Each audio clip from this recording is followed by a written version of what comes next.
나중에 보니까 이게 전부 하나회들이야. 하나회들이 이제 나하고 이제 가깝게 지내기 위해서 자꾸 식사한 거죠. 나는 그거 모르고 그냥 식사를 계속하고 만나고 그랬는데 결국은 동기생들이 저 신중이도 하나회구나. 막 그렇게 옆에서 얘기하지만 내가 그걸 반대하고 그러지 않았어요. 반론을 제기하고 나 하나가 아니다 그런 소리 한 번도 한 적이 없어.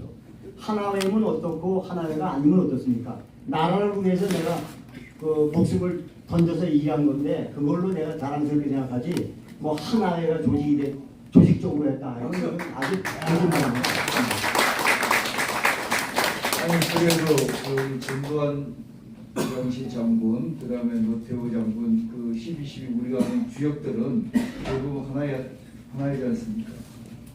근데 그렇습니다. 아니 근데 그 지금 말씀하신 자세히 누구 사람을 거명해 주셔야지 우리들이 좀 납득이 될 것 같아요. 아니 우선 하나회가 주동이 됐다고 그러면은 지금 말씀하신 전두환 대통령, 노태우, 경북고등학교 출신들 뭐 아주 대구 출신들 5명이 친목해 만드는 게 하나회입니다. 처음에 11기들이. 그 거기 노태우도 가깝고 그러니까 아마 불러가지고 상의하고 그랬겠죠. 근데 그 경복궁에 모인 사람 중에서 황영시 장군, 또 차기현 장관, 또 누구니까 그 군주참모부장 하던 유학성 장군, 아니 그런 사람들도 하나회가 아닙니다. 전부 다 전두환이보다 다 선배들인데 그거를 거기 모인 거는 이게 어떻게 된 거냐 상 파악을 하고 그리고 황영시 장군 같은 분은 평상시에 전두환 장군 만나면은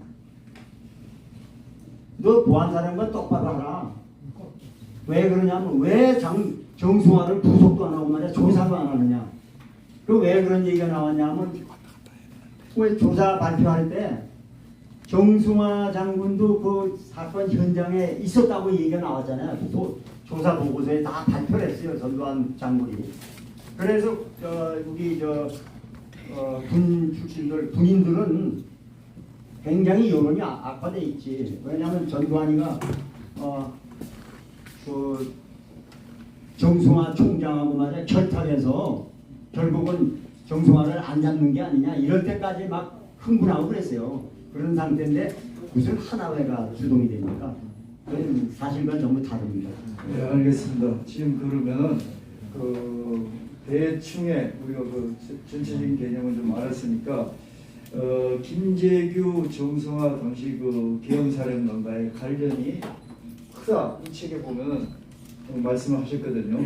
근데 12.12는 그래서 정승화 그 참모총장을 합수부에서 연행할 수밖에 없고 체포할 수밖에 없었다 이렇게 주장하셨어요. 근데 이 책 한번 저도 주셔가지고 한번 읽어봤는데 사실 본인이 우리 그 신장모님이 그 수기체로 그 일목요연하게 쓰신 거예요. 그때 있었던 사건 아주 디테일하게 쓰신 거예요. 그래서 읽어보니까 뭐 어쨌든 그 사실을 우리가 그 현장에 있는 것 같이 그렇게 좀 확인을 할 수 있었어요. 자, 우리 이주천 박사님 이거 몇 번 읽으셨다니까 이 책 그냥 대충 책하는 건 아닌데 대충 개요에 대해서 좀 말씀을 좀 해주시죠. 그래야지 우리가 얘기가 좀 나갈 수 있거든요. 이거 그 책에 대한 걸 잠깐 설명을 하면 그 뒷부분에 수도경비 사령부에 대한 얘기는 전부 내가 직접 경험한 겁니다. 수도경비 사령관을 체포하는 과정까지 그거는 아주 내가 리얼하게 그냥 다 기록해 놨다가 그대로 적은 겁니다. 그런데 나머지 사항에 대한 거는 수사 기록과 재판 기록을 제가 수십 번 읽어보면서 거기서 전부 발췌해서 적은 겁니다. 그것만 참고로. 여기 지금 2011년 12년 됐죠. 그래서 지금 저 펜앤마이크에서도 몇 번 나가셨고 제가 많은 우익단체들이 이걸 읽었는데 제가 이걸 쭉 보니까 그 굉장히 12.12 단순 사건이에요. 그 12.12는 12.6 그 정승화 참모총장 수사 겸사령관이죠. 수사 과정에서 일어났던 뭐 반우발적인 사건을 해가지고 그 당시 군인들이 400한 5, 60명 됐는데 다 장태환 장군의 명령을 거절하고 또 장장군 쪽에 그냥 소형 사령관을 체포하는 방향으로 갔다는 게 이 군심이 장장장군하고 정성화 경사령관이 수사를 해야 된다는 쪽으로 지금 군심이 모아졌던 겁니다. 그래서 그 명령을 지금 단장이신 그 종 단장이죠. 그것은 이제 다른 식으로 해가지고 그렇게 그 사실 그대로 적시했습니다. 네. 이게 저기 사실은 신윤희 장군님한테 우리가 경험한 수기를 들으려면은 장태환 사령관 체포 그 부분만 들어야 되는데 앞에서 이제 책 얘기를 좀 말씀해달라고 그러게 장군님께서 그 사이에 그 모든 재판 기록이라든지 이런 걸 보면서 앞에다가 12.12 사태 진실 뭔가를 써놨어요.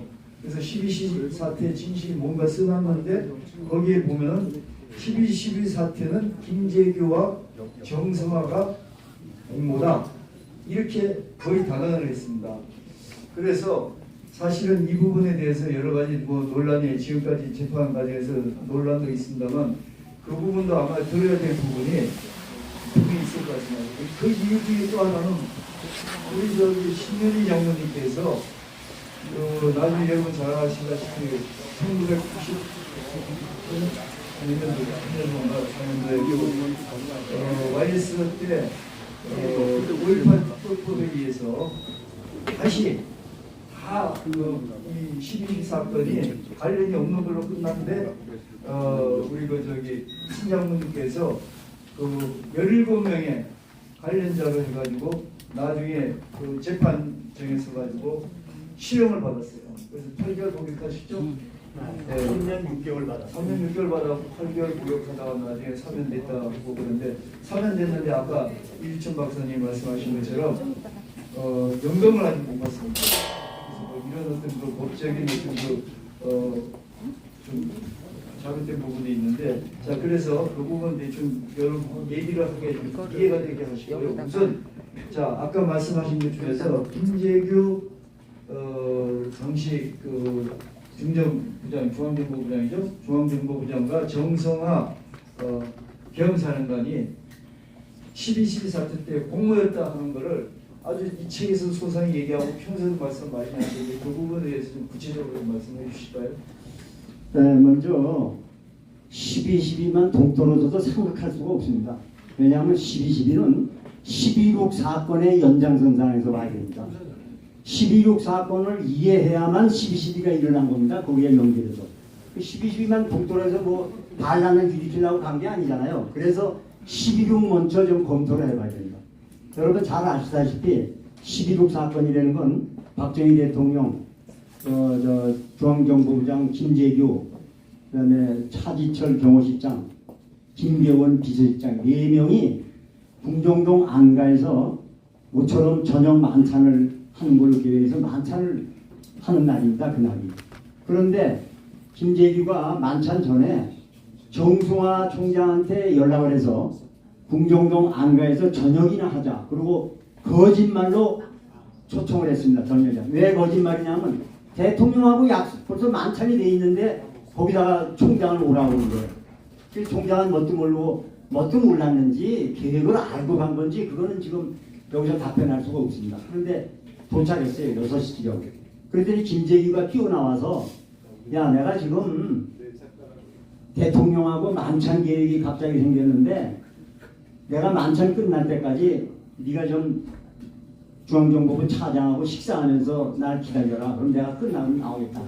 여러분 이거 어떻게 생각하세요? 아니 대통령하고 만찬 계획이 됐는데 끝나고 나면 나올 테니까 기다려라. 그 기다리겠다고 약속하는 사람이 어디 있습니까 지금? 아주 밑에 우리 저 졸개들도 아니 부장님 지금 대통령하고 약속이 돼 있는데 어떻게 또 약속 이중으로 합니까? 그러면 우리 약속은 다음 날로 잡죠. 그리고 물러서는 게 원칙입니다. 근데 알았습니다 하고 옆에서 식사를 하고 있었습니다. 그 순간이 얼마 안 되죠. 그런데 갑자기 40여 발의 총성이 옆에서 울려 퍼졌습니다. 그 궁정동 안 가려는 게 그 두 동이 있습니다. 두 동. 하나는 저 대통령 만찬하는 장소고, 그 옆에 동은 지금 저 정승화가 대기하고 있는 장소입니다. 그게 직선거리로 50m도 안 돼요. 근데 거기서 40여 발의 총성이 울렸어요. 본총은 한 4, 5발밖에 안 되지 않아. 이게 대통령을 시해한 총이니까. 나머지 M16이 경호관들을 전부 살해했거든. 중앙정보부 요원들이. 그러다 보니까 이 M16이라는 건 굉장히 소리가 요란합니다. 근데 나중에 저 정승화는 뭐라고 답했냐면 자기는 멀리서 나는 총소리인 줄 알았다는 거야. 관심도 없이 별로 관심이 없었어요. 알아보라고 그러기만 하고. 그 조금 있으니까 김재규가 와이셔츠 피스투성이가 돼서 옆에다가 본총을 끼고 나오면서 정총장 큰일 났어. 빨리 내 차 타.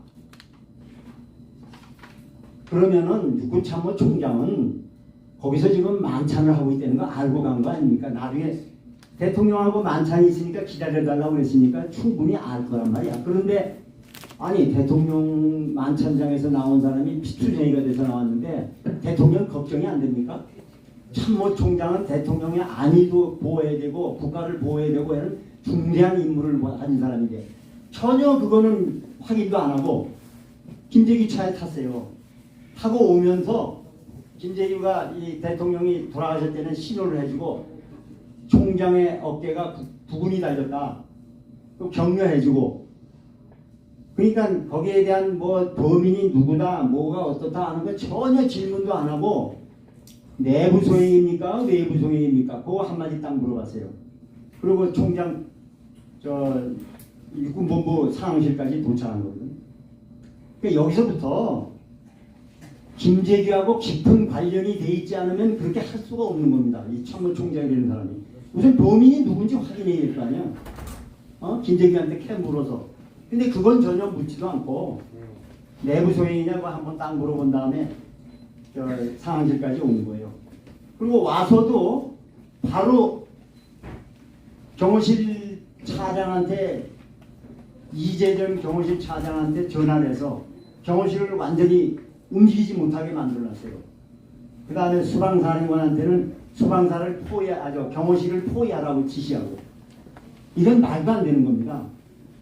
신호경비 사령관은 대통령이 임명하는 자입니다. 경호실장의 보고를 받아가지고. 근데 총장이 마음대로 뭐 동원하고 그럴 수가 없어요. 그런데 자기 마음대로 그냥 동원한 거예요. 이것도 좀 이상한 거죠. 그래서 급하게 이제 최기하 국무총리가 현장에 뛰어왔지. 그래가지고 국무위원들을 전부 소집해서 비상국무회의를 열었습니다. 현장에 있었다는 얘기는 입 밖에 내질 않았어요. 정승화 총장이 숨겨왔지. 그러니까 이걸 모르는 우리 국무위원들이 대통령 대행 근무를 최기하 국무총리 비상계엄을 발효했으니까, 그리고 계엄사령관에 정승화 총장을 임명해버린 거예요. 이것이 결국 12.12가 발단이 된 겁니다. 그 현장에 있었다는 걸 알면은 국무위원들이 임명할 수가 없잖아요, 계엄사령관이. 근데 이걸 끝까지 보안을 지키고 김재규도 보안을 지키고 숨겨왔던 겁니다. 그런데 이게 왜 들통이 났냐 하면은 새벽에 김재규를 연행해가지고 조사하기 시작했잖아요. 보안사령관 합동수사본부장이.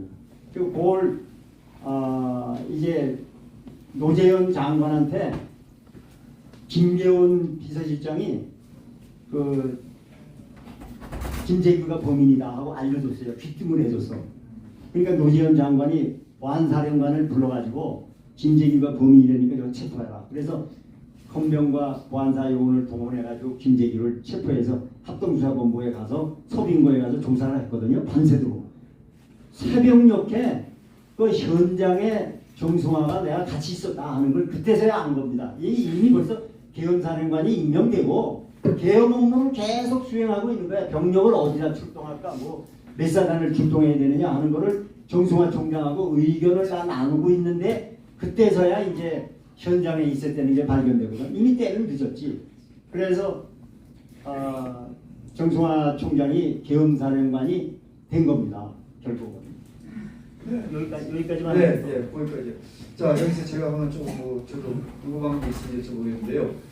그 정성화 사령관을 이제 연행을 했잖아요. 그리고 아까 우대령님 그때 하고 뭐 충격이 좀 있으면서 연행을 일단 합수부에서 했는데 그 합수부에서 사실은 그때 계엄사령관을 연행을 하려면은 대통령 재가를 받아야 되는데 그 당시 최규와 그 저기 대통령의 재가를 못 받은 걸로 알고 있거든요. 못 받고 있는 상황에서 그 사이에 합수부의 본부장인 전두환 그 사령관이 본부장이 그 정성화 총장을 연행을 했단 말이에요.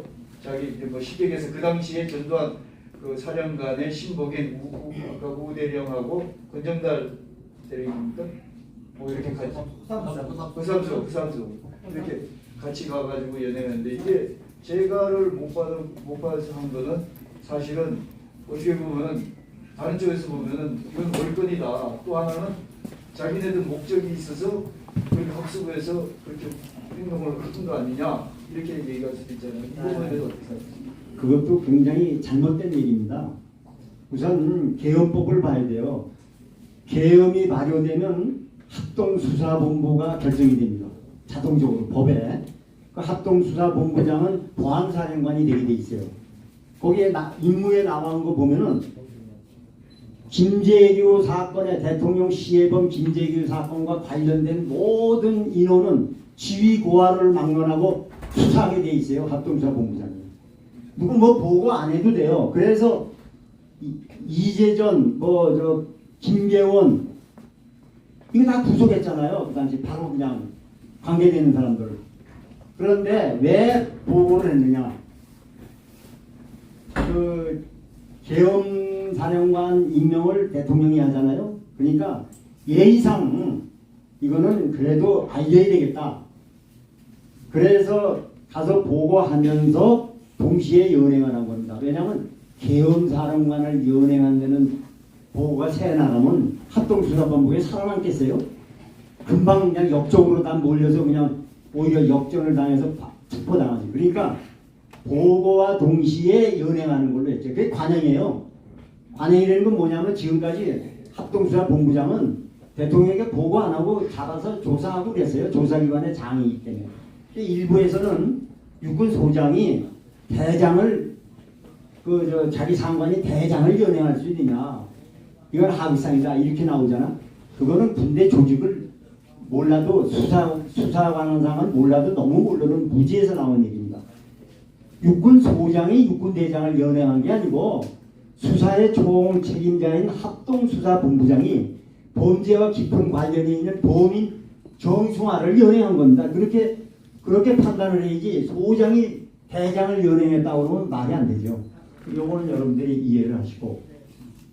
네, 일반 국민들은 뭐 그렇게 생각하시는 분들은 오늘 많이 이해가 됐으려고. 그 결제 문제 관계. 네, 그걸 설명을 안 했는데. 그 부분 이제 말씀을 주세요. 그런데 최기하 대통령이 만약에 그 전두환 합동수사본부장한테 야, 그 수사하지 마. 지금 수사하면 안 돼. 만약에 거절했다 하면 그 자리에서 그렇게 지시했을 거예요. 대통령 대행이니까. 그런데 그게 아니고 보고받을 때 이해는 하니까 국방장관이 있는 데서 좀 설명을 듣고 했으면 좋겠다. 이런 얘기예요. 그래서 국방장관이 오기를 알겠습니다. 그럼 국방장관 찾아서 금방 모시고 올 줄 알았지. 전두환 장군도. 근데 국방장관이 그 총장 공간에서 총소리 듣고 도주했잖아요. 도주했어 장관이. 노재현 장관이. 그래가지고 미8군 사령부 상황실로 숨어 있다가 국방부 계단에서 결국 나중에는 잡혔는데 기다리다 안 되니까 그 결정을 안 하고 기사는 거예요. 그동안에 이제 대령들이 장군들이 여러 명 갔죠.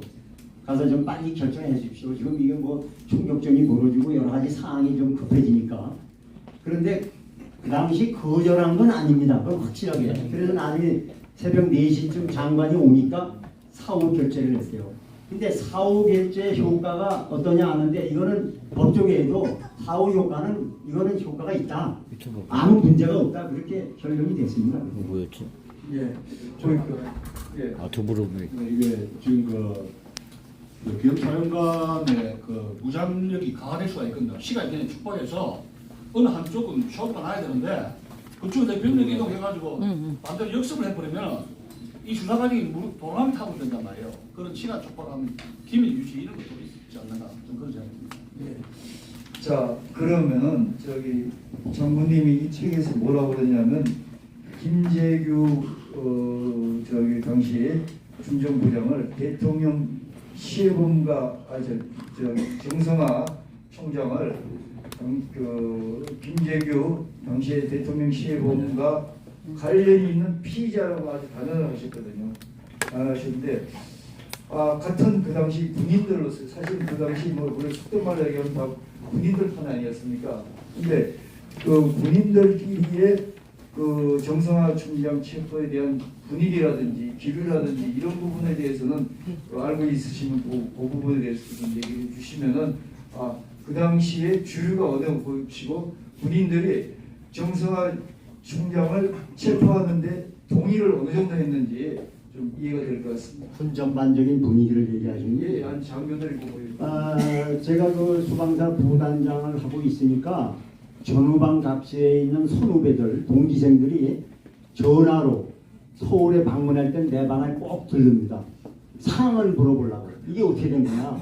정승화가 왜 건재하고 즉 수사가 안 되고 어떻게 된 거냐 하고 물어봐요. 근데 전부 흥분해가지고 이게 말이 안 된다. 정승화가 어떻게 사건 현장에 있으면서도 말이야 아직도 조사도 안 받고 말이야 이럴 수가 있느냐. 아까도 얘기했지만 전두환 장군이 정승화하고 결탁한 게 아니냐 이렇게까지 얘기가 되는 사람이 많았어요. 그래서 분위기 자체는 정승화를 연행해서 빨리 조사하라 그런 분위기였어요. 군대 전체는. 네, 그런 분위기였어요. 네, 알겠습니다. 뭐 저는 좀 궁금한 거 거의 다 물어봤는데 아까 또 육군 소장이 육군 대장을 체포하면 하극상 아니냐, 그건 아무리 그것도 뭐 아니라고 얘기를 하셨으니까. 그건 절대 아니죠. 그 소장이 어떻게 대장을 연행할 수 있어요? 그건 군대 조직을 모르는 사람이 무지해서 하는 소리예요. 아까도 얘기했지만 육군 소장이 대장을 연행한 게 아니라니까 합동수사본부의 책임자가 범인과 관련이 있는 범인의 한 사람인 걸 연행한 거지. 네. 그렇게 생각하시면. 그래서 책에서 네, 박수 치세요. 네, 뭐 시간이 없다 보니까 여기까지 아예 그냥 말씀드릴게요. 이거 질문을 하실 것 같은데 김재규가 정승화와 어떤 관계냐? 정승화가 체포돼야 할 만한 그런 연행돼야 될 만한 범죄가 확인되느냐 이런 거 이거 아니에요? 아까 얘기한 거. 정승화가 계엄사령관이 되고 나서 자기 주변에 있는 장군들을 전부 바꿨습니다. 자기 측근으로. 대표적인 게 수도방위사령관 장태환입니다. 장태환이는 그 교육참모부 차장을 했어요. 원래 수방사령관은 고참 중장이 하든지 그렇지 않으면 분단장 마친 사람이 오든지 그렇지 않으면 고참 소장이 해서 중장을 달고 나가든지 이런 자리입니다. 아주 중요한 자리죠. 근데 교육참모부 차장, 그 소위 우리가 쉽게 얘기하는 그 신빙 소장을 갖다 임명했어요.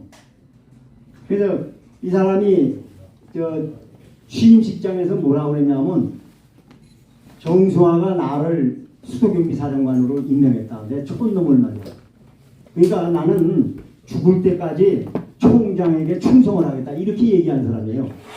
시작부터 벌써. 그러니까 이게 벌써 시작부터 정승화에게만 충성하겠다는 걸 세운 사람인데 그 문제가 되죠. 점점. 그래서 지금 정승화가 왜 연행을 하지 않으면 안 되느냐 하는 걸 제가 한 7가지를 요약을 해봤어요. 쭉 수사 기록을 보고. 첫째, 김재규가 이중으로 식사를 하려는데 쉽게 응했다. 이게 굉장히 큰 의심점입니다. 왜냐하면 아까도 얘기했지만 그거 하면 안 되거든. 대통령 만찬할 때까지 언제 기다려. 근데 이미 알고 있었다는 얘기도 된단 말이에요. 기획은. 첫 번째 그거. 그 다음에 수십 발의 총성이 났는데도 못 들은 척하고 식사를 계속했다. 거기서 한 300m 떨어져 있는 수경사 경비소, 초소, 그 다음에 궁정동 파출소도 한 300m 떨어진데 거기서 그 초병들이 뛰어왔어요. 여기서 수십 발의 총성이 나는데 이거 뭡니까? 그때는 이미 궁정동 안가는 중앙정보부한테 다 장악했거든. 김재규 부하들한테. 그러니까 아 그거 여기 문제 없다. 당신들 돌아가라 그래가지고 돌아간 적이 있어요. 요런 그 총소리를 말이야. 참모총장이 총소리를 들으면서 30년 이상 근무한 사람인데 권총 넷발 소리, 뭐 M16 소리, 그 요란한 걸 듣고도 멀리서 났다고 하는 건 완전히 거짓말입니다. 이건 완전히 거짓말이에요. 그게 벌써 그것도 의심이 많은 중에 하나입니다.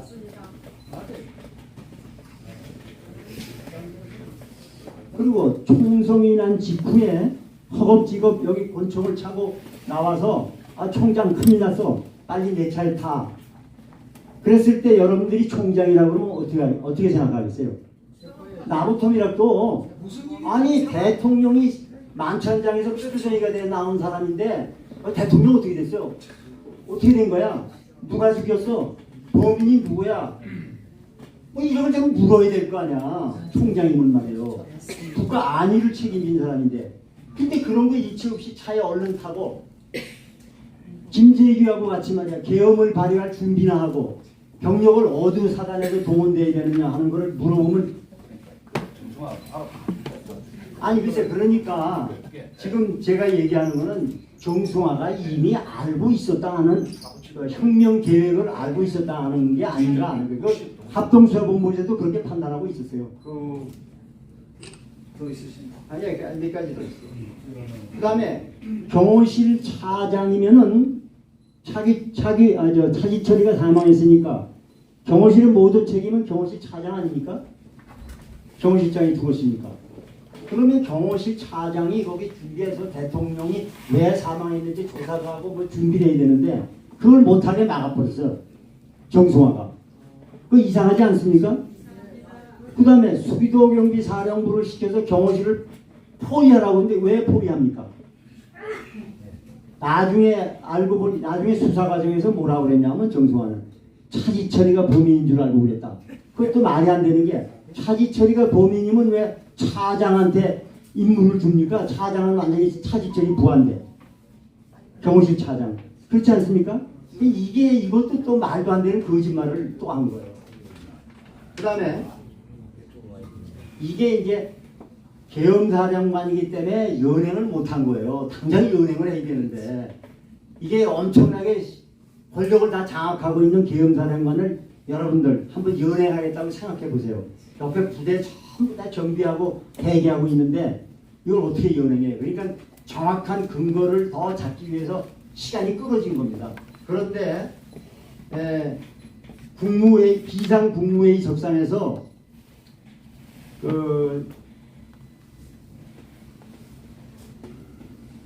정승화가 뭐라고 그랬냐면은 박 대통령이 시해당한 거는 아쉽지만 돌아가신 거는 유신을 막는 데는 굉장히 도움이 됐다. 민주화 운동에는 굉장히 도움이 됐다. 있다고 소리했어요. 그래서 거기 백석주 대장이라고 그 대장 한 분이 일어나서 당신 지금 무슨 소리 하는 거야? 엊그제만 해도 유신이 살 길이라고 박 대통령한테 아부하던 사람들이 지금 와서 뭐 피가 마르기도 전에 얼마 되지도 않았는데 그따구 소리 할 수 있느냐? 그래가지고 여기저기서 대장들이 그냥 항의를 했어요. 그래서 회의가 중단됐어. 그런 게 이제 합동수사본부에 보고가 다 들어왔겠지. 그런 게 있고 또 하나는 김재규가 법정에서 뭐라고 그랬냐면 삼김 비토론을 발언했어요. 나는 민주화 세력이다. 그러니까 김대중은 사상이 불순하고 김종필은 부패하고 김영사는 무능하다. 근데 이 사람들이 대통령이 나올 수 없다. 그때 삼김이 막 대통령 출마하겠다고 난리 났을 때 그런 김재규가 발언을 했어요. 근데 이와 똑같은 발언을 정승화가 편집장 모임, 편집국장, 언론사 사장들 모임 자리에서 똑같은 얘기를 했어요. 지금 방금 얘기한 대로 김재규가 얘기한 거하고 똑같은 얘기를 지금 삼김이 지금 대통령 하겠다고 난리인데 김종필은 부패해서 안 되고 김영삼이는 김영삼이는 무능해서 안 되고 김종필이는 김대중이는 사상이 불순해서 안 된다. 만약에 이들 중에 한 사람이 대통령이 되면 북이 나서서 쿠데타를 해서 이거 맞겠다 이런 식으로 했어요. 그래가지고 난리가 났어 언론에서도. 이게 정성화가 너 쿠데타 하려고 그런 게 아니야. 그러니까 이미 김재규하고 다 협의가 됐던 게 아닌가 이런 생각이 지금 드는 거예요. 네. 또 있어요. 가만히 있어. 요거 맞아. 준비를 많이 하셨네. 검찰에서 최규하 대통령도 수사를 했어요. 직접 수사관들이 가서. 최규하 대통령은 자기 실제로 다 설명을 했어요.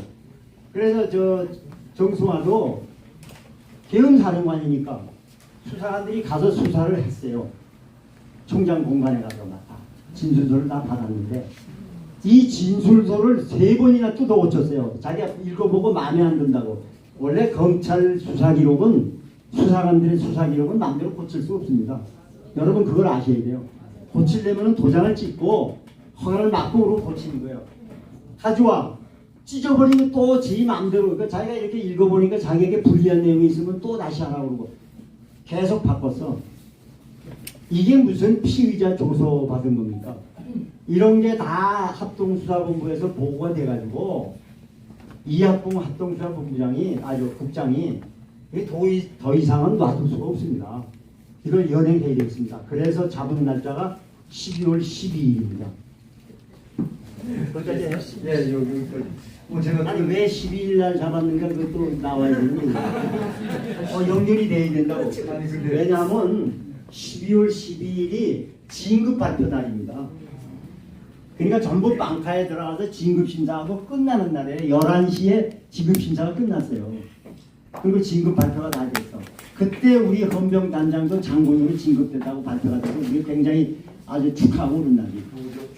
조홍 장군. 그래서 헌병이 24명이나 되는데 그 중에서 한 사람이 조홍 장군이 장군이 된 거예요. 그래서 우리도 그냥 프랑카드 걸고 축하한다고 그랬는데 결국은 그 진급 날짜에 그 연행 계획을 세운 거다. 첫작은 공약이라고. 제가 아까 말씀 중에 제가 그냥 농담으로 그냥 웃자고 넘어간 얘기입니다. 아까 그 모든 것을 김재규와 정성화 그 계엄사령관의 관계를 말씀하시면서 박 대통령 폄하하고 이런 얘기 있잖아요.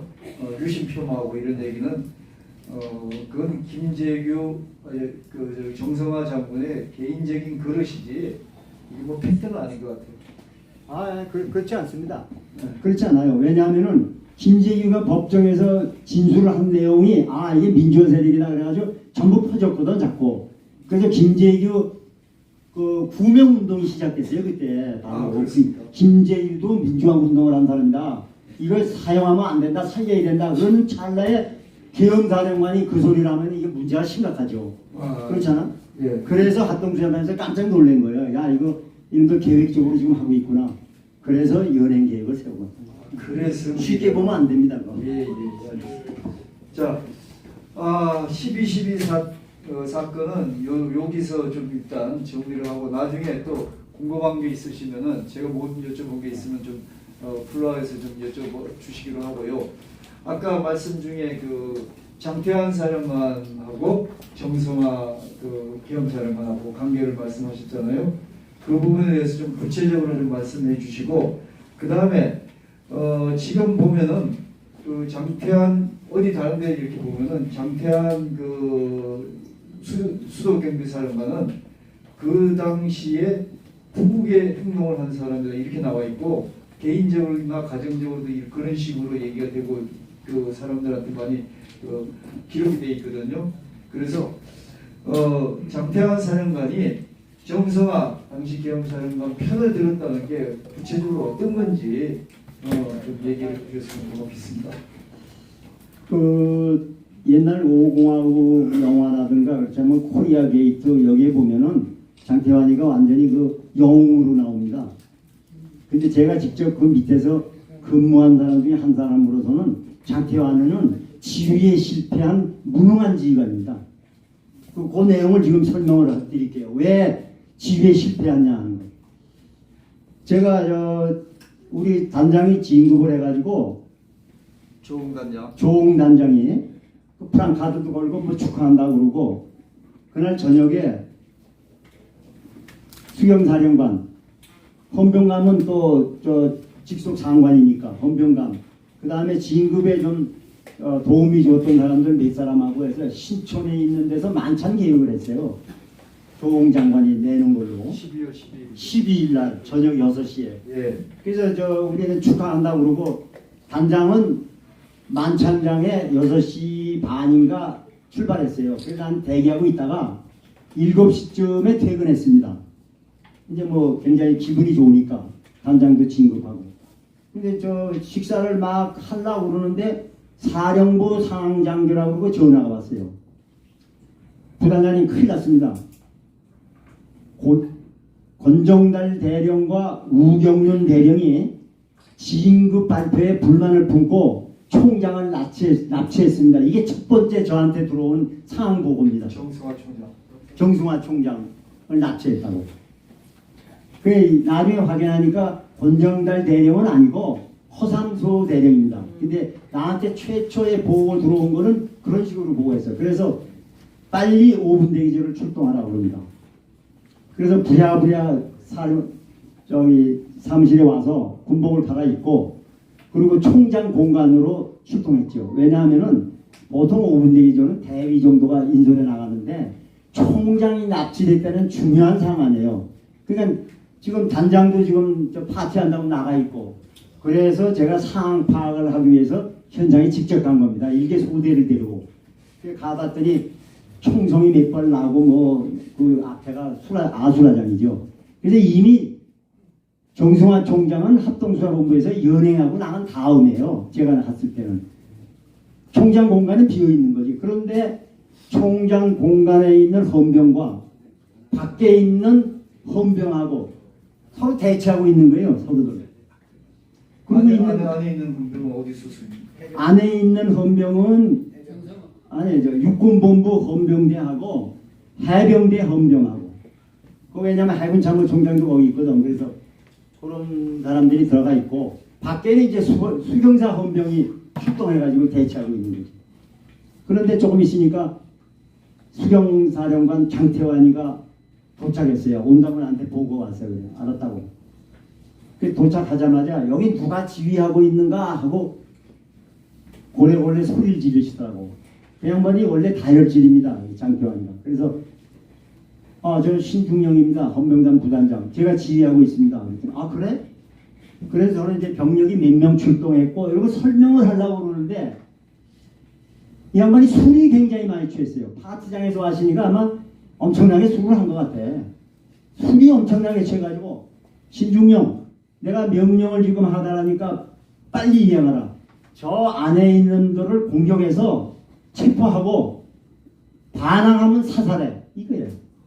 그게 난 깜짝 놀랐죠.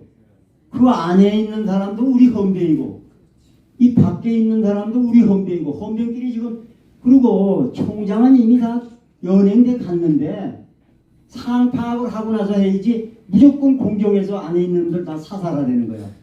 그래서 여기서부터 내가 당황을 했죠. 아 이게 사령관님 이 명령이 좀 이상하단 말이야. 이게 왜 상황은 끝났는데 왜 거기 공격하라고 그러고 말이야. 헌병끼리 또 그 총질을 하고 말이야 싸움을 붙이느냐. 근데 이 사람이 술이 취해서 그런 거야. 그 당시에는 내가 보니까 술이 엄청 취했어. 그래서 내가 사령관한테 그랬지. 여기 다 이미 끝났으니까 사령관님 빨리 상황실로 들어가십시오. 사령부로. 여기는 제가 마지막으로 정리하고 가겠습니다. 그랬더니 황관영 장군이라고 육군 본부사령이 거기 옆에 있었어요. 아, 신중령 말이 맞으니까 들어가시죠 빨리. 그래서 사령관은 들어왔어요. 총장 공간에서 있었던 그겁니다. 짧은 시간에. 네. 그래서 상실에 내 부대로 복귀해서 나도 바로 복귀해가지고 우리 헌병들한테 권정달 대령과 우경륜 대령이 납치했다는 게 아닌 것 같다. 그래서 궁금하니까 상황실장. 우리 저 헌병들 모아놓고 예. 소령 대위들 한 15명 빨리 집결하라고 그러고 네. 걔네들은 지금 우경륜 대령이 육군 범죄 수사단장이거든요. 우리 병과에서 굉장히 훌륭한 분입니다. 전부 존경하는 대선배인데 이 사람이 진급에 불만을 풀고 총장을 납치했다고 지금 상황이 알려졌기 때문에 헌병들도 창피하지. 대위들 도령들이. 그게 궁금하게 생각하는데 내가 불러가지고 그게 아닌 것 같다. 합동수사본부에서 조사하기 위해서 연행한 것 같다. 이렇게 알려주고 있는데 사령관이 전 장교 사령부에 집결하라고 연락이 왔어요. 그래서 그 모여있던 저 장교들하고 같이 전부 사령부 상황실로 올라갔습니다. 그랬더니 사령부에 있는 장교들이 거의 다 올라왔죠. 사령관이 급히 지시되시니까. 그래서 사령부 상황실에 도착하니까 사령부 상황실이 꽉 찼어요. 조금 있으니까 사령관이 들어오시더라고. 근데 그때까지만 해도 술이 잘 안 깼어요. 아직도. 한두 시간 지났는데도 술이 약간 취해 있는 상태예요. 그런데 들어오시자마자 여러분 군대 내용을 좀 아는 사람은 알 거지만 사령관이 상황실에 들어오면은 상황 설명을 해줘야 됩니다. 장교들한테. 장교들이 궁금하잖아요 지금. 그러니까 지금 정소화가 연행됐다든지 총장이 또는 뭐가 어떻게 됐다든지 설명을 해주고 임무를 해야 되는데 들어오자마자 뭐라고 그러냐면 30단에 전두환, 노태우, 장세동 뭐 이런 반란군들이 모여서 지금 반란을 해쳐가고 있다. 벌써 거기서부터 반란으로 이 사람은 아예 그냥 고정시킨 거야. 내용도 잘 모르면서. 근데 이미 저 파티상에서 그 연락을 받고 오면서 아 이게 합동수사본부에서 연행한 거 알면서도 그걸 반란으로 이 사람은 단정한 거다. 장태환 장. 그러면서 뭐라고 그러냐면 또 지금 여기 저 33단 장교들 와 있나? 그 대위들이 손을 들 거 아니에요? 그러니까 그 대위들한테 말이야. 너는 지금부터 너희 단장을 단장이라고 생각하지 말고 반란군이다. 적이라고 생각하라. 그러니까 정문으로 들어오면 체포해. 그리고 안 되면 사살해. 아니 몇 시간 전만 해도 자기가 가장 존경하는 게 자기 단장인데 갑자기 반란군이라고 그러고 말이야. 적이라고 그러고 사살하라고 그러면 그 어느 장교가 그걸 믿겠어요. 그냥 사령부 상황실에 모여있던 장교들이 웅성웅성대기 시작했지. 이게 뭐야 도대체가. 사령관 저 정신 나간 거 아니야? 그러면서 전부 흩어져서 이제 내려갔어요. 그게 이제 사령관의 두 번째 술 취한 명령입니다. 그러니까 제가 듣기에도 사령관이 들어오면은 30단에 지금 장교가 누구 모여 있는데 이들이 지금 합동수사본부의 수사 연행을 반대하고 말이야. 이거 뭐 반란을 축제하고 있는 것 같다. 그래서 지금부터 이들하고 뭐 싸움을 한다든지 뭐 이렇게 설명을 해줘야 될 거 아니야. 근데 아무 설명 없이 무조건 반란자라고 그러고 하니까 장교들이 전부 그냥 웅성웅성대다가 이제 헤어졌어요. 거기까지만 설명. 아니 그러니까 지금 그 궁금하신 분들 여기 군대 안 갔다 오신 분들도 있고 뭐또 수경사 체제를 잘 모르시는 분들도 있을 것 같은데 지금 말씀 중에 30단, 33단 이게 그 당시는 수경사 예하 부대였습니까? 아니면 그 임무가 서로 다릅니까? 그 사령관 명령을 안 받습니까? 근데 사실은 네. 사실은 뭐 이걸 설명하면서 부대 조직까지 얘기할 필요는 없는데 30단, 33단, 호병단, 헌병단, 뭐 방포단 이렇게 5개가 단이 있어요. 그리고 임무가 다 달라요. 헌병으로 말하면 수도 서울의 수사, 그 다음에 외곽으로부터 들어오는 적을 막기 위해서 24개 검문소를 담당하고 그 다음에 서울 시내를 순찰을 돌고 이런 임무가 우리고 30단하고 33단은 대통령 경호경부가 주 임무입니다. 청와대 주변을. 그러니까 우리하고는 완전히 다르죠. 거기는 그럼 이제 그 경호실 그 지휘를 받습니다. 그렇지요. 경호실의 지침을 받고 임무를 경복궁 그 청와대 주변을 외곽 경비하는 거죠. 지금은 달라졌겠습니다. 지금 많이 자꾸 달라졌어요. 그 얘기하면 군사기밀이 되니까 그 정도로 시청자들 이해가 좀 되기 위해서 그 정도로 하고. 자 아까 말씀 중에요. 저기 장태환 사령관이 그 수경사 장교들에게 정 사령관을 구출하기 위해서 요구한 행동 지침 이런 게 사실 아까 뭐 그 제대로 설명을 안 했다 이런 것만 얘기했는데 구체적으로 좀 이렇게 우리 신윤이 그 당시 부단장인데 훈명단 부단장이 체포를 할 수 있을 정도로 그렇게 뭐 구체적으로 그 한 행동이 뭐 어떤 거였습니까? 저에게 체포 명령이 떨어진 게 11시입니다. 11시. 밤 11시. 11시에는 말이에요. 최악의 상태예요. 이게 뭘 얘기하는 거냐면 12일 날 11시. 12 날 11시, 밤 11시. 그 상태가 최악의 상태예요. 뭐가 최악의 상태냐면 모든 병력을 무장하고 전차, 장갑차 이걸 전부 아스토리아 호텔에다 배치하고 군대 용어로 공격 대기 지점이라고 있습니다. 공격하기 전에 병력을 배치하는 게 그게 아스토리아 호텔 앞입니다. 그 아스토리아 호텔을 알고 계시는지 모르겠는데 퇴계로 네. 옛날 그 퇴계로 그거를 충정 거기를 아스토리아 호텔이 있는데 그 앞에다가 청와대하고 한 500m. 그렇죠. 공격 대기 지점을 만들어서 전차, 장갑차 전부 배치하고 공격 명령까지 내리고 그랬어요. 그리고 저쪽 영등포 지역에 있는 포병단장한테도 경복궁에 포사격할 수 있는 준비를 하라고 그러고 포병단장이 사령관한테 포병은 관측 사격을 해야 되기 때문에 이거는 경복궁 쪽에다 포를 사격하면 민가가 다 불탄다. 그래서 이건 안 됩니다. 가지고 사령관의 명령을 거부했어요. 포병단장들. 그리고 각 단장들이 다 거부하는 거야 지금.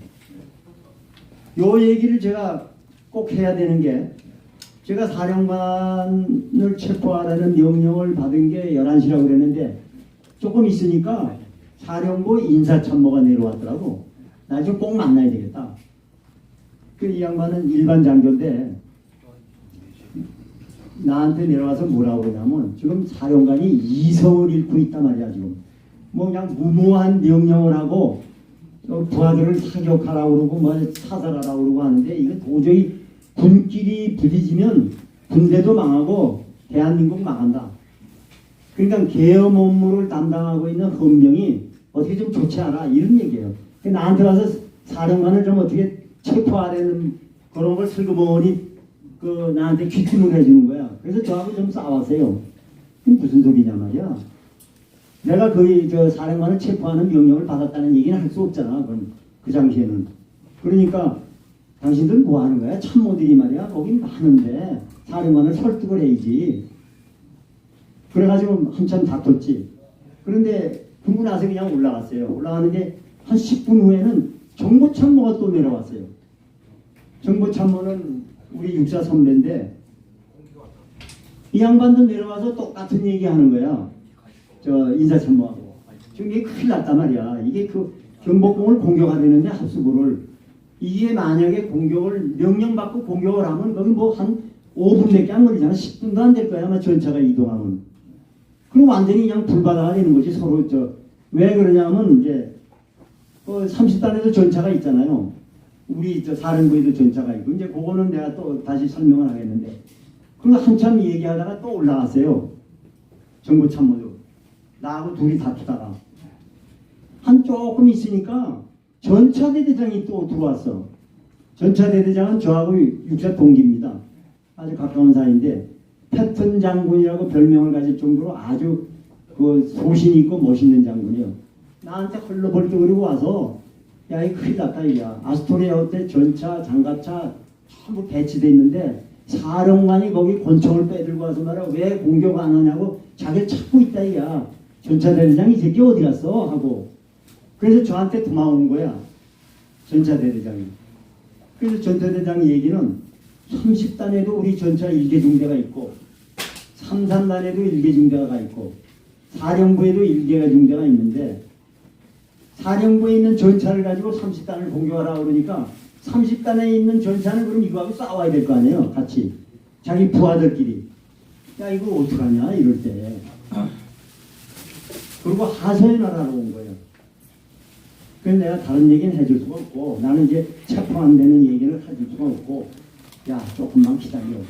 도망다녀. 사령관이 나타나면 좀 피해. 그래가지고 시간을 좀 끌어봐. 그러면 해결될 거야. 그러고 보냈죠. 그 정도로 사령부에 있는 모든 참모들이 다 장태환에 대해서 거부 반응을 일으켰어요. 전부 장태환의 지시를 반대한 거예요.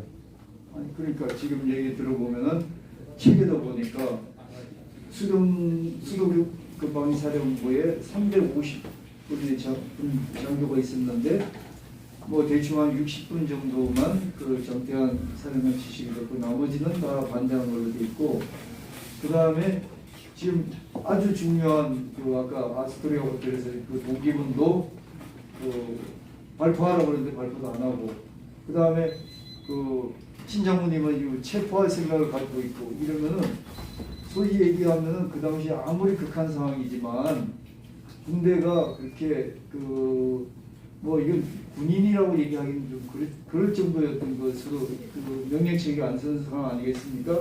그런 상황에서 왜 그렇게 됐는지 가만히 있어봐. 그게 명령 체계가 안 선 건 아니에요. 명령 체계는 지휘관 밑에 대대장 있고 참모 있고 다 있지. 그런데 지금 왜 이거 거부 반응하냐면 내가 아까 그 얘기는 안 드렸는데 작전 참모 한 사람을 제외하고 모든 사람이 다 사령관의 명령을 거부했어요. 인사 정보 작전만 제외하고 참모 본부사령 그다음에 뭐 상황실장 각 단장들 포병단장까지 다 그거 왜 그랬어요? 명령이 부당해서 그런 겁니까? 명령이 부당한 명령을 말이야 말도 안 되는 명령을 계속 한 거예요. 이거 뭐 공경하라느니 말이야. 이런 그 명령을 내니까 그 밑에 부하가 그 따르지 않은 거지 결국은. 그래서 거부한 거지. 부하들이 똑똑한 겁니까? 아이 부하들이 정의감에 찬 거지. 그리고 그 당시에 사령부에 있는 많은 장교들이 내가 아까 얘기했잖아요. 정승화를 조사하는데 연행해서 조사해야 된다 하는 거는 합동수사본부의 정당한 행위다. 이렇게 국민 다 알고 있는 거야. 그러니까 사령부에 있는 장교들 다 정승화 연행한 건 당연히 수사를 받아야 되는데 왜 이 사람이 혼자 날뛰고 있냐 이런 생각을 한 거예요. 정부. 그래서 결국은 자 그러면 그 하여튼 뭐 장태환 사령관이 어떤 명령이 부당한 명령이고 또 하는 행동이 또 그 상급자로서의 자질도 좀 부족했다 이렇게 말씀을 하셔서 그럼 그렇게 듣고요. 그렇다면은 그 당시 체포를 저기 단장님 직접 하셨잖아요. 그렇죠. 그 체포 상황하고 그 전에 아까 얘기 중에 궁금했던 게 있는데 어디서 명령을 받았대요. 근데 그럼 그 장모님은 그때 헌병단 부단장은 저기 수경사 사령관으로부터 명령을 안 받고 다른 데서 명령을 받는 데가 있습니까? 아 우리 단장한테 받았죠. 그 얘기를 빼놔서 그런데 네. 그날 왜 진급이 됐다고 그랬잖아. 단장이. 조홍단장. 조홍단장이. 네. 진급심사위원장이 차기원 장관이에요. 차기원 장관. 육사교장인가 당시에 했을 거야. 차기원 장관이 진급심사위원장이거든. 나의 장군을 시켜줘서 그래서 상황이 벌어지니까 조홍 장군은 차기원 장관한테 전화를 한 거예요. 진급심사위원. 진급이 끝났으니까. 그리고 그 전에 사령관을 했거든. 수방사령관을. 차기원 장관이 야 너 여기 와서 상황을 좀 파악해봐. 빨리 경복궁으로 와. 그래서 수방사 단장이 군복을 갈아입고 경복궁으로 가 있었어요. 합동수사본부에. 그러니까 합동수사본부에 가 있으니까 명령을 합동수사본부장이 했을 거 아니야. 단장한테. 같은 계엄 업무 수행하는. 그 단장은 나한테 이제 지시를 한 거지. 그 명령 체계는 이제 그렇게. 그러면 잠깐만 요 궁금한 건 다 궁금하실 것 같아서 그 이제 헌병단 조홍단장으로부터 사령관 체포하라고 명령을 받았다는데 그러면 수경사 헌병단은 수경사 사령관의 부대 아닙니까? 그런데 그렇죠. 근데 그 어떻게 그 사령관을 체포하라고 헌병단장이 합수부 쪽에서 얘기를 했더니 합수부에서 명령을 받았으면 그것도 저기 계엄 시대니까 합수부가 우선이니까 아니면은 하극상입니까? 그거 그렇게 얘기하면 안 되고 하극상은 뭐 아니, 제가 저기 그 내가 얘기했잖아요. 계엄하에 헌병은 계엄 업무를 수행합니다. 같이. 그래서 육군 범죄수사단장인 우경윤 대령이 그 당시 육군 범죄수사단이에요. 육군의 가장 권위 있는 수사기관의 장이었어. 근데 계엄이 발효되면 합동수사본부 2국장으로 편입이 됩니다. 그래서 우경윤 대령은 합동수사본부에 나가 있어요 지금. 그러니까 우리 헌병도 합동수사본부의 임무를 수행할 수 있죠. 거기 지침을 받아서. 이게 단장이 그리 가 있으니까 이게 지금 대적 활동입니다. 그러니까 북한사 세력을 저지하는 거는 보안사관이에요. 합동수사본부에서 수사하면서. 그러니까 헌병 단장한테 이거는 반군 세력을 척결하는 식으로 단장한테 지시한 거지. 예를 들면 합동수사본부장이. 아니 그래서 제가 좀 그 당시 예, 취재 예. 보니까 직속상관은 장태환 사령관인데 직속상관 맞습니까? 근데 그렇죠. 단장의 직속상관은 장태환 사령관이고 네. 나의 직속상관은 헌병 단장이고. 아, 그러니까 누가 나한테 그러더라고. 야, 너 왜 사령관 명령에 직속상관의 명령을 안 따르냐? 나는 직속상관이 사령관이 아닙니다. 나는 단장의 명령만 받아야 돼요. 합동수사본부장의 명령은 어떻게 되는지 관계없고 나는 단장의 명령만 받는 사람입니다. 그게 내 단장의 직속상관이니까. 그러니까 조홍 단장이 그렇죠. 합동수사본부에 편입이 됐었기 때문에 아니 편입된 건 아닌데 계엄 업무를 같이 수행하니까 거기 가서 이제 명령을 받은 거지. 그러니까 조홍 단장 명령에 그렇지. 따라서 네. 거기까지 그렇게만 이해가 됐고 그러면 그 당시 체포를 하러 갔어요. 네. 예? 이제 뭐 모동 정황이 그래갖고 체포를 갔는데 체포를 갔을 때 그 상황은 어땠습니까? 순순히 예, 그거 굉장히 중요한 얘기인데 당시에 윤성민 육군참모 차장이 육군본부 참모들을 다 데리고 수방사로 이동을 했어요. 네. 그래서 수방사에는 지금 한 10여 명의 장군들이 대기하고 있었습니다. 6번의 참모들이. 그 왜 그러냐면 이제 육군본부가 총장이 연행됐으니까 안 되겠다 해가지고 보호할 겸 자기들도 그래서 수방사로 온 거예요. 그런데 이제 명령이 떨어졌거든 체포하라고. 그래서 3개 중대 20명씩 고참 하사관들로 사고 날까 봐요. 그래서 60명을 준비해가지고 내가 앞장서서 사령관 체포하러 갔죠. 네. 왜 60명이냐면 20명은 2층의 문, 20명은 2층 출구, 3층에 20명, 그래서 60명을 준비했다고. 그래서 들어가는데 우리 정보과장이 사령부에 지금 그 본부대 병력이 몇백 명이 지금 보호하고 있다. 이게 사령부를 둘러싸고 있다. 이야. 외부에서 침투 못하게. 그러니까 우리가 만약에 가면은 이게 부딪히게 돼 있어요. 만에 하나 총격전이 한 군데서만 났다 하면 이게 전쟁이 또 총격전이 벌어지는 거죠. 엄청난 희생이 나는 아주 중요한 시기지. 위험한 시기고. 그래서 이걸 어떻게 뚫고 가야 되느냐 해가지고 내가 가면서 거짓말을 했지. 여기 사령부 본부사령이 나 하고 소리를 질렀더니 본부사령이 뛰어나오더라고. 육사분배인데.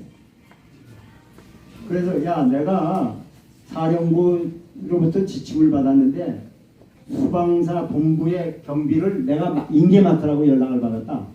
그래서 너희 철수하고 우리가 지금 배치하겠다. 이렇게 거짓말을 했어요. 그랬더니 이 본부사령이 알겠습니다.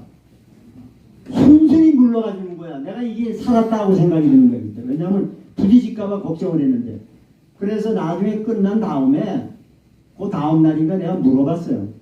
야, 너 어떻게 이렇게 순순히 말이야. 내가 거짓말을 했는데 물러나 주느냐. 상황실장이 자기한테 임무가 떨어졌대. 뭐냐 하면 만에 하나 헌병단에서 올라오면은 그 사람들한테 다 비켜줘라. 그러니까 이게 무슨 소리냐면 아까도 얘기했잖아. 사령부에 있는 전 장교들이 지금 사령관 체포하는데 동의했다는 얘기 아니야. 결국은. 그래서 아주 쉽게 들어가서 그 사령관을 체포하는데 내가 장교 3명하고 하사관 고참 하사관 2명하고 아니 3명하고 6명을 데리고 들어갔어요. 그래서 거기 가보니까 그냥 그 장군들 부관들이 또 권총 차고 옆에 뭐 한 14명이 모여 있더라고 비서실에. 그래서 걔네들 한쪽 방에 몰아놓고 경비 쓰게 하고 그러는 찰나에 우리 장교들 몇 사람하고 같이 그 들어가는데 총소리가 팡 한 방 나는 거야. 그래서 그냥 야 이놈들 봐라 그러고서 내가 먼저 들어가야 되는데 난 그 하사관들 시켜서 이제 그 다른 장군들 좀 보좌관들도 피하게 하려고 말이야 하고 있는 사이에 미리 들어가 버린 거야. 그런데 그 하석원 장군이 옆구리를 맞았어요. 그 왜 맞았나 하면 이게 법정에서 제가 다 증언하고 법정에서도 그걸 100% 인정을 했어. 그 옆에 저 사령관 접견실이 있어요. 사령관실이 있다고 그 옆에 접견실이 지금 사람이 모여 있고 그 옆에 사령관실이 있어. 하석원 장군이 사령관실에 들어가서 사령관님하고 같이 뭐 한참 얘기하다가 밖에서 야 이놈들 봐라 그러고 떠드는 소리가 나고 손드락 타는 소리가 나고 하니까 거기서 뛰어나온 거야. 근데 우리 장교 한 사람이 뭐 장군이 권총을 빼들면서 뭐 이놈들 봐라 하고 하니까 쏠까봐 걱정이 돼가지고 얼떨길은 아니지만 하여튼 좌측 벽에다 대고 공포 사격을 한 번 한 거야. 여기 앉아있는 좌측에 전혀 문제가 없다고 생각해서 거기다 대고 쐈는데 그게 사령관실에서 나오는 출입문이야. 그 하성원 장관이 막 그냥 소리가 나니까 뛰어나오다가 그 총소리에 맞았어요. 그 옆구리에 다치셨는데 의무실장이 대기하고 있다가 바로 병원에 입원시켜서 전혀 생명에는 지장 없고 완전히 이상 없이 다 보호해드렸지. 그래서 이제 그 하성원 장관한테는 지금도 미안하게 생각하는데 그거는 뭐 우리가 고의적으로 그런 게 아니라 그 중대장도 이놈들 봐라 하고 권총을 빼들고 이러으니까 이제 겁이 나서 좌측 벽에다 위협 사격을 했다는 거 법정에서도 다 그대로 증명이 됐어요. 그래서 그거는 뭐 이상한 걸 드립니다. 그러니까 사령관하고 다른 장군들이 전부 순순히 다 응하시더라고. 그 사령관이 나와서 딱 한 말씀 하는 게 야 신중령 너 나한테 이럴 수가 있느냐? 그 말씀하시더라고. 그래서 사령관님 죄송합니다. 이게 명령을 받고 어쩔 수 없습니다. 그래서 제가 안내하겠습니다. 그래서 제가 모시고 내 방으로 와서 차 한잔 대접하고 합동수사본부에 연락을 했죠. 사령관 연행했다. 그게 다른 사람들은 뭐 순서대로 전부 자기 참모들이 한 사람씩 모시고 숙소로 다 모셔다 드렸지. 그 자리에서 다. 전형이 이상이 없다고. 그래서 요게 마지막 끝인데 크라이마스인데 그거 하기 전에 일부에서는 자꾸 뭐 쿠데타다 군사 반란이다 그러잖아요. 여러분 쿠데타란 뭡니까? 이게 불란서 용어인데 여기 뭐 다 아는 분 많지만 쿠데타라고 소수의 무장 병력이 병력을 동원하고 정권을 탈취하는 게 쿠데타입니다. 그러면은 사법, 행정, 뭐 입법 다 장악을 해야 돼요. 대통령도 다 물러나고. 어느 누가 물러났습니까? 최기열 대통령 그대로 있지. 국방장관 그대로 있지. 참모총장만 연애했기 때문에 이성 장관이 참모총장으로 장군이 바뀌었죠. 그 다음에 처벌받은 사람이 없어요. 그렇게 반대를 하던 장태환이 정병규 특전사령관도 그냥 옷 벗는 걸로 끝났습니다. 그또 가장 골수 반대 투쟁자인 윤석민 참모차장 그 사람이 지휘한 거 아니에요? 육군본부가 다 이동해가지고. 근데 윤석민 참모차장은 바로 그 다음날 최기화 대통령하고 이성 장군이 참모총장이 대장으로 승진을 시켜서 1군 사령관으로 임명했어요. 그리고 1군 사령관 끝나자마자 국방장관을 또 3년 몇 개월 하고 국방장관 끝나고 나서 무슨 비료 뭐 어딘지 뭐 3군데나 했어요. 그 다음에 장태환 사령관도 예편하고 나서 좀 있다가 바로 전산 뭡니까 여기 기억이 하도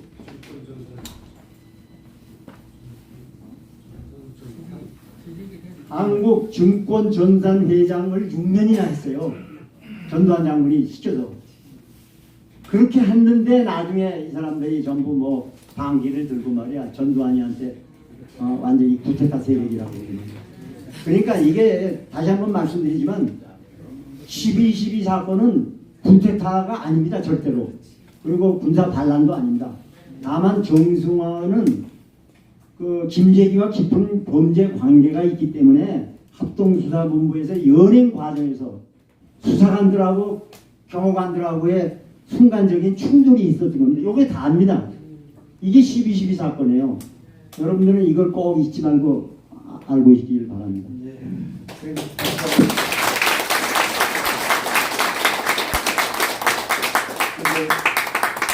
여담 한마디 하겠습니다. 시간이 많이 지났는데 여기 오신 유튜브들이시나 아니면 여기 애국 운동하시는 분들은 이 반문재인 투쟁에 그렇게 수모를 당해가면서 6, 7년 있었는데 세상이 바뀌고 정권을 바뀌었는데 다 아직까지 유튜브나 해야 되고 그 다음에 바깥에 이게 바깥에 가서 떨어야 되고 그러면서도 뭐라고 그럽니까? 극우 세력 이런 평가를 받고 있는데 여기에 비하면은 정말 우리는 정말 그 앞으로 독립유공자 그 후손들이 보상받듯이 여러분들도 보상받아야 될 것 같습니다. 그죠? 아니요. 예. 자, 얘기가 뭐 다 끝내야 되는데 클라이막스는 지났는데 이제 에필로그로 조금 얘기를 더 하겠습니다. 이제 본인의 우리 신영무님의 그 관계되는 불이익도 있고 이러니까 그러다가요. YS 정권이 들은 1993년도인가요? 그때부터 12.12 사태를 다시 재조사를 했지 않습니까? 그 전에 모든 그 재조사를 해가지고 이거는 성공한 구테타는 처벌할 수 없다. 이래가지고 다 끝났는데 다시 특별법으로 역사바로 세우기 이렇게 해가지고 5.18 특별법 넣어가지고 여기 12.12 사태 때 우리 주역을 한 제가 보니까 단장님이 들어가야 되는데 부단장이었는데 단장님은 그 당시 안 들어간 것 같아요. 그러니까 그 17분이 재판 다시 받아가지고 아까 3년 8개월인가 선고 받으셔가지고 3년 6개월 3년 6개월 받으셔가지고 또 그 다음에 연금도 다 못 쓰되고 예. 군인 연금 셉니다 여러분들 아시잖아요. 근데 연금도 못 쓰되고 아직까지 그 연금은 자기가 반을 내기 때문에 반은 줘야 되는데 그것도 좀 못 쓰된 것 같아요. 그죠? 그래서 근데 그 다음에 그때 그게 왜 그렇게 됐는지 아니면은 지금의 생각은 어떠신지 그 부분을 좀 하면서 우리가 중간에요. 예. 왜 단장이 있는데 나만 처벌받냐 궁금하잖아요. 수방사 단장이 있는데 엄연히 왜 저 부단장만 책임지냐. 좀 죄송한 말씀인데 단장이 그 이후에 카나다로 모든 식구를 데리고 이민을 가버렸어요. 조홍 단장이. 그러니까 여기서 수경사 사항에 대해서 설명하고 책임질 사람이 저밖에 없는 거예요. 근데 재판에 저도 참석하고 해서 그래서 단장이 빠진 겁니다. 왜 단장이 없냐 그렇게 궁금하게 생각하시는 분들이 많아서 요거 먼저 말씀드리고 그 다음에 김영삼 정부 때 4번에 걸친 수사를 했어요. 12.12 처음에는 전혀 협의가 없다. 두 번째는 성공한 구테타는 처벌할 수 없다. 그래가지고 이것도 또 안 했어요. 그 다음에는 헌법재판소에서 12.12 관련자들 전두환, 노태우 두 대통령을 제외하고는 전부 공소시효가 끝났다. 이건 처벌할 수가 없다. 이렇게 판결을 받았어요. 그래서 우리는 괜찮고 이제는 끝났구나 했는데 웬걸 김영삼이가 당선되고 나서 지 아들 문제는 골치 아프잖아요. 이게 지금 정치적으로. 그러니까 이 돌파구를 마련해야 되는데 5.18 특별법을 만들면서 2조에다가 반란 내란죄는 공소시효를 정지한다 이렇게 만들어놨어요. 근데 그때는 우리가 반란자다 그 내란자다 이게 결론이 안 났을 때 아니에요. 재판도 안 받았는데. 그러니까 이미 법조문에다가 우리를 앞으로 반란자 내란자로 만들어 놓고 여기다 적용시키겠다 하는 그 특별법 2조를 만들어 놓은 거야. 그리고 그 2조에 뜯어 맞추기 위해서 우리가 재판을 받은 겁니다. 이런 엉터리 법이 있어요. 그리고 여러분 생각해 보십시오. 79년도 12월 12일은 6개월 후에 일어난 5.18하고는 아무 관계가 없어요. 그렇지 않습니까? 6개월 후에 5.18이 났는데 왜 12.12하고 5.18을 연결해서 군사 반란이라고 내란이라고 여기다가 갖다 붙입니까? 이런 나쁜 사람들이 어디 있어요? 그래서 결국은 3년 6개월 저를 얘기하는 겁니다. 딴 사람들도 반란 중요 임무 종사로 형을 받았어요. 그래서 대통령 사면 복권될 때 같이 나왔죠. 그런데 다른 건 다 복권이 되는데 연금만은 그 연금법에다가 그게 들어있어요. 반란되는 자는 연금을 정지한다 또. 우리 헌법상에 분형법도 헌법 아니에요? 헌법 말고 우리 군에 적용되는 헌법. 거기 보면 금고 이상의 벌을 받은 사람은 50%를 감한다 이렇게 돼 있어요. 법으로. 그 왜 그러냐면 내가 인관하면서 50%를 냈거든. 내가 내 돈을 내서 그 연금 생활입니다. 나머지 50%는 정부에서 보조해 준 거야. 그러니까 뺏으려면 50%만 뺏어라. 그래서 법으로 50%는 줘라 이렇게 돼 있어. 근데 요걸 막기 위해서 군인연금법에다가 내란과 반란자는 전액 정지한다 이렇게 딱 해버렸어요. 안 준다고. 그래서 현재까지 한 20몇 년 동안을 연금을 못 받고 있습니다. 그래서 이거는 반드시 역사가 바뀌어가면서 언젠가는 해결되지 않겠는가. 여러분들 아까 그 극우 세력 이렇게 그 권욕을 지르고 계신데 조금만 참으십시오. 제가 보기에는 윤석열 대통령도 지금 내가 보니까 조금씩 변하고 있어요. 뭐가 대표적이냐면 이거 시간이 다 됐는데 이거 한마디만 더. 네. 변해야지. 그 아웅산 테러 사건 있죠? 거기에 우리 인재들 17명이 사망했잖아요. 장관, 훌륭한 인재들이. 전 대통령만 간신히 삼아오고. 그런데 아웅산 테러가 난 지가 83년 10월 9일이니까 얼마입니까? 거의 40년 아니에요? 40년 동안 어느 누구 하나 그 유공 피해자들에 대해서 조의도 안 피하고 그 추도식도 안 갖고 말이야. 이런 나라가 있습니까 이게 도대체가? 그러니까 우리가 지금 저하고 몇 살 거기 관계되는 사람들이 매년 10월 9일날 국립묘지에 가서 우리가 꽃다발 주고 조화 주고 그 기도하고 조문하고 그리고 행사를 했습니다. 40몇 년 동안을. 그런데 드디어 금년에 박민식 보훈부 장관이 국립묘지에서 아웅산에 희생된 사람들의 공식적인 추모 행사를 제1회로 시작했습니다. 이거는 박민식 장관 혼자서 할 일이 아니거든. 대통령이 다 보고했을 겁니다. 그게 뭘 말씀드리려고 하냐면 이제 그 우파가 이제 조금씩 이게 좀 가져오지 않느냐 이렇게 희망을 갖습니다. 그러니까 여러분들도 조금 더 기다리시면 우리의 노력이 이제 좋은 결실이 맺는 날이 반드시 올 겁니다. 그렇게 굳게 믿고 있습니다. 저도. 네.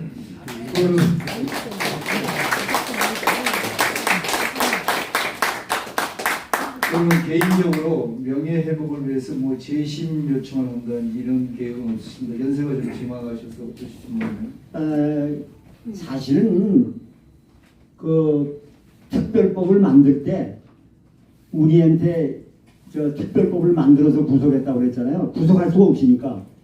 장세동이하고 최세창이가 12.12만 관련됐거든요. 두 사람을 구속하려니까 아까 공소시효가 다 지났다고 그랬잖아. 그러니까 새로 만든 그 2조, 특별법 2조에다 집어넣다고 그랬잖아요. 그 법을 적용해서 구속하려고 영장 청구를 했어요. 검사가. 그랬더니 영장청 실질심사를 하고 있는 판사가 그 김문관 판사를 하고 있는데 이건 위헌이다. 이런 법을 적용해서 내가 이 사람들을 구속할 수 없다. 그래서 헌법재판소에다 자기가 오히려 제출을 했어요. 이거 판단해달라. 근데 헌법재판소에서 그 김영삼이의 압력을 가한 사람들 아니에요. 그 헌법재판소 때문에 대통령이 시퍼렇게 살아있는 현역 대통령이. 그래서 심사 끝에 5명이 위헌이라고 그러고 4명이 합헌이라고 그랬어요. 그러니까 과반수 이상은 위헌이라고 판결을 했어요. 그런데도 뭐 3분의 2가 안 된다고 해서 그냥 위헌 판결을 합헌 판결을 해버린 겁니다. 그 법에 의해서 저희가 저촉을 받은 거예요. 그래서 이거는 지금도 판사들 변호사들은 이게 위헌 법률이다. 이거는 빨리 바꿔야 된다. 그래서 언젠가 기회가 되면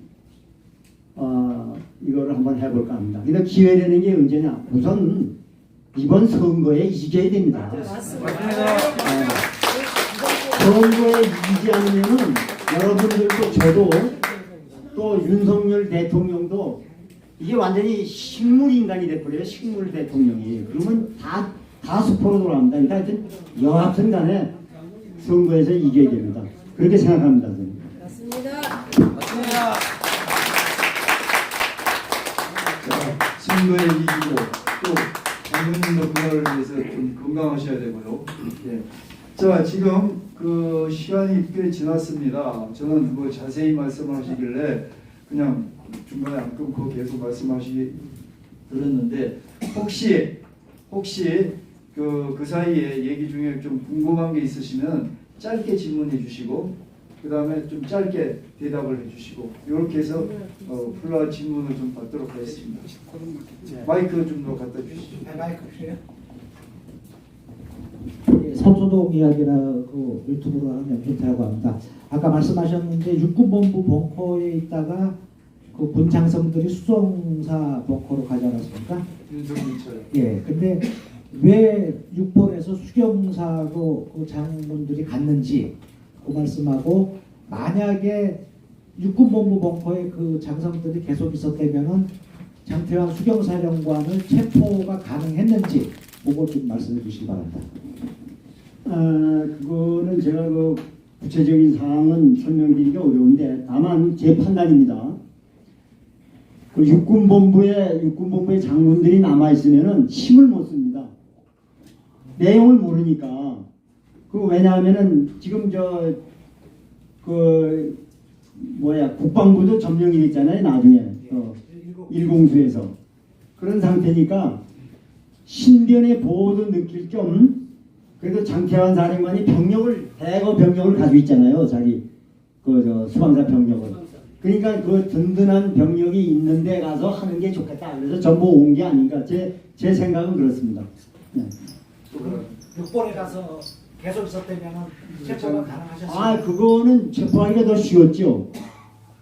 왜냐면 장태환 혼자 있는데 그 체포하기가 얼마나 좋아요. 여기 장군들이 많기 때문에 불상사가 나지 않게 하기 위해서 굉장히 고심을 한 거죠. 이 장군들에게 피해가 되면 큰일 난다 해서. 그때도 장태환은 육본에 아니고 수경사에 있었어요. 물론이죠. 자기 사령부 내에서 그냥 지휘하고 있었죠. 또 이게 질문이 너무 많아지면 이 시간이 안 돼요. 그래요. 박승부 주세요. 들으세요. 마이크가 짧아서 이거 무슨 말? 안 되거든요. 소리로. 그걸 안 사는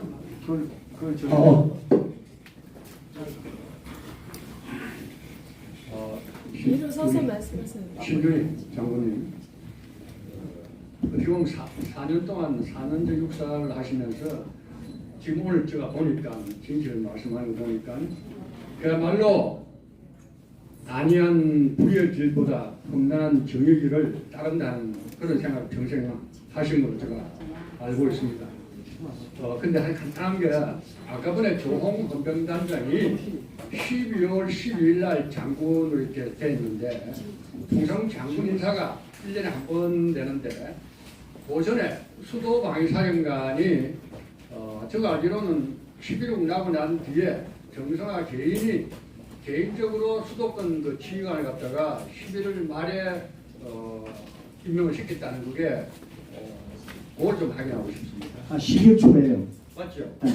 예. 12월 초에 예. 부랴부랴 자기 주변 사람들로 바꿔는 거지. 그래서 정성화가. 그럼 제가 알기로는 11월 나고 난 뒤에 그렇죠. 11월 말쯤에 이제 수도권 전 지휘관 임명하면서 개인적으로 임명하다 보니까 네. 장태환 이번에 그 취임사에 보면은 우리 장군이 임명하면 국가를 위해서 충성을 하고 해야지 국민을 위해서. 근데 이 양반 그 임사회를 보면 나는 정성하고 더 임명을 받아가지고 했기 때문에 영원히 나는 정성화 개인을 나는 충성한다 이렇게 표현했지요. 그 처음부터 아주 거기에. 그러니까 당연히 이 결사령관은 그 당시에 자기가 재판을 해가지고 이 사람이 공동정범이라고 갖다 인정하기 전이라도 당연히 당신이 그 시범에 옆에서 그런 일을 하고 있었기 때문에 당신은 자동적 조사의 대상이 된다. 그리고 당신이 개인적으로 임명했던 수도방위권에 있는 지휘관도 하나의 공동정범의 그 범위에 들어가니까 공동정범이라기보다는 아직 판정이 안 났기 때문에 조사 대상이 돼야 된다. 장태환 당신도 조사 대상에 순순히 응해야 된다. 이렇게 될 거 아닙니까? 저기 예. 그 토론하는 게 아니니까 그 정도로 의견으로 받아들이겠습니다. 자, 가만 있어봐. 이게 다 됐어요? 그만하시죠. 예. 뭐 아까 말씀하셨어요. 아니 요거는 내가 좀 꼭 좀 설명을 좀 마지막으로 결론을 좀 내려주세요. 결론 내리시면서요. 예, 예. 12.12에 대해서 현재 우리 국가와 국민들이 한테 하고 싶은 말씀까지 좀 정리해서 결론을 해주십시오. 저기 전두환 합동수사본부장이 계엄사령관을 수사한다 하는 거는 목숨을 거는 행동입니다. 그렇지 않습니까? 그 보통 다른 사람이면 그건 못합니다. 그런데 저도 마찬가지지만 아까 얘기한 대로 우리 육사 신조의 첫 번째 국가와 국가와 민족을 위해서 목숨을 바친다. 이게 첫 번째입니다. 우리가 늘 뇌까리는 게. 두 번째, 안일한 불의의 것보다 험난한 정의를 택한다. 이 두 가지를 머릿속에 갖고 전두환 장군도 수사에 임했고 저도 마찬가지로 그러한 심정에서 장태환 사령관을 체포했다. 이것만 마지막으로 좀 알아보겠습니다. 자, 여러분 잠시간 됐습니다. 나중에 개인적으로 얘기하셔도 될 것 같아요. 다 죄송합니다. 시간이 너무 많이 갔습니다. 자, 저도 간단히 정리를 하겠습니다. 이 얘기를 듣다 보니까 뭐 저희 세대에서도 이렇게 듣다 보니까 제가 좀 어려운 얘기를 써서 죄송합니다만 진실과 사실이 달라요. 진실과 사실이. 근데 사실은 현실적으로 법 체계에 따른 결론입니다. 그래서 우리 여기 모이신 분들이나 아니면은 여기 유튜버들이나 아니면 이걸 시청하시는 국민들이나 사실이 진실이 아닐 수도 있다는 거 이거 좀 많이 생각해 주시면서 저희 12.12 44주년을 맞이해서 사단법인 유튜브 연합회에서 기획한 구국의 12.12 진실을 말한다. 신윤희 장군님을 모시고 유튜브 대담 방송을 마치도록 하겠습니다. 감사합니다.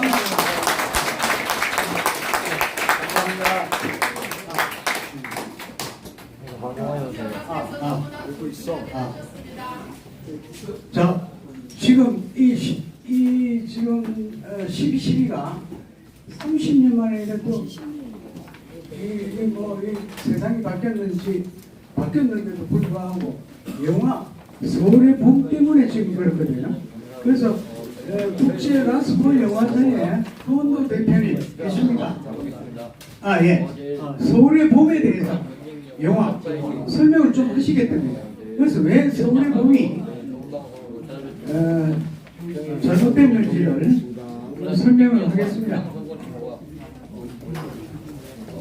조금 비켜주세요. 이리 오세요. 예.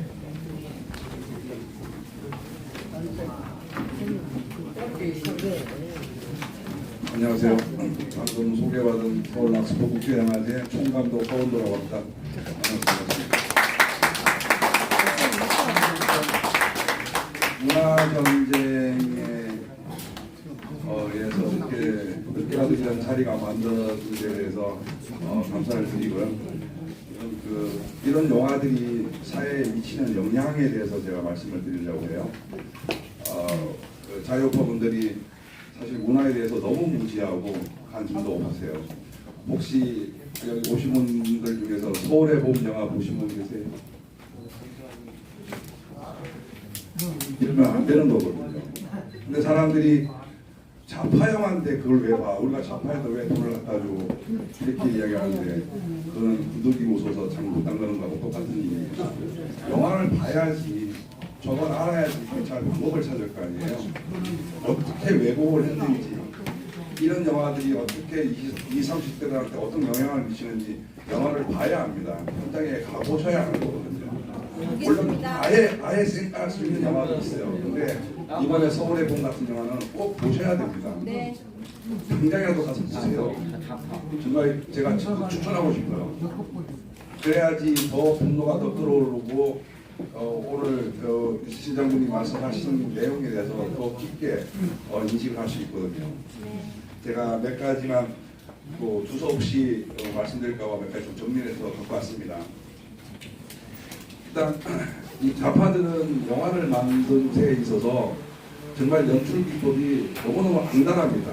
제가 이 영화 개봉 2주 전부터 계속 경고를 했었어요. SNS를 통해서 이거 너무 심각하다.